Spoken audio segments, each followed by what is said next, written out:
Hello friends, ఈరోజు బంగాళదుంప దోసకాయ టమాటా కర్రీ కాంబినేషన్ అయితే సూపర్గా ఉంటుంది. మీరు ట్రై చేయండి.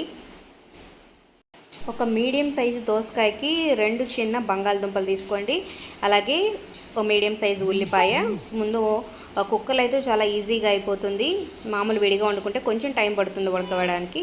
సో ప్యాన్లో ఆయిల్ హీట్ చేసుకొని దాంట్లో కొంచెం పోపు వేసుకొని ఆవాలు, జీలకర్ర, 2 ఎండుమిర్చి, అలాగే 2 పచ్చిమిర్చి చీలకలు, అలాగే వెల్లుల్లి రెబ్బలు ఒక 3-4 అవి వేగిన తర్వాత కొంచెం కరివేపాకు వేసుకొని మంచిగా వేగిన తర్వాత ఫస్ట్ బంగాళదుంప ముక్కలు వేయండి. సో ఒక నిమిషం లైట్గా వేగిన తర్వాత అప్పుడు దోసకాయ ముక్కలు వేసి ఉప్పు, పసుపు వేసి 1 నిమిషం వేగనివ్వండి. పచ్చివాసన పోతుంది.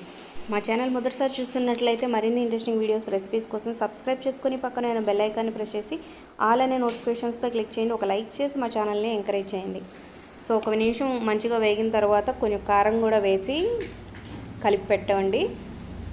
సో దానికి ఒక మీడియం సైజు టమాటో తీసుకొని మంచిగా కట్ చేసి, ఎర్రగా ఉన్నదైతే ఇంకా బాగుంటుంది, అది కూడా వేసి ఒక 1/2 మినిట్ మంచిగా కలిపిన తర్వాత మూత పెట్టి 2 విజిల్స్ పెట్టండి. అలాగే ఆల్రెడీ దీంట్లో వాటర్ ఉంటుంది కాబట్టి కొంచెం వాటర్ యాడ్ చేసుకోండి, ఎక్కువ యాడ్ చేయొద్దు. కొంచెం యాడ్ చేసుకొని 2 విజిల్స్ అయిపోయిన తర్వాత మంచిగా ఉడుకుతుంది ముక్కలు. ఎప్పుడు ఒకే రకం కూరగాయ కాకుండా ఇలాగ మిక్స్డ్ కర్రీస్ కూడా చేసుకుంటే హెల్త్కి చాలా మంచిది. మీరు ట్రై చేయండి. అలాగే ఈ వీడియోని వాట్సాప్, ఫేస్బుక్ ద్వారా మీ ఫ్రెండ్స్కి షేర్ చేయండి. ఒక లైక్ చేసి మా ఛానల్ని ఎంకరేజ్ చేయండి. 2 విజిల్స్ అయిపోయినాయి, చక్కగా మెత్తగా ఉడికినాయి. ఇప్పుడు మళ్ళీ ఒకసారి స్టవ్ ఆన్ చేసుకొని కొంచెం కలపండి. కొంచెం వాటర్ ఎక్కువైతే దగ్గరికి ఎగిరేలాగా మార్చుకోండి. దాంట్లోనే ఉంచుకోవచ్చు, లేకపోతే వేరే దాంట్లోకి ట్రాన్స్ఫర్ చేసుకోవచ్చు.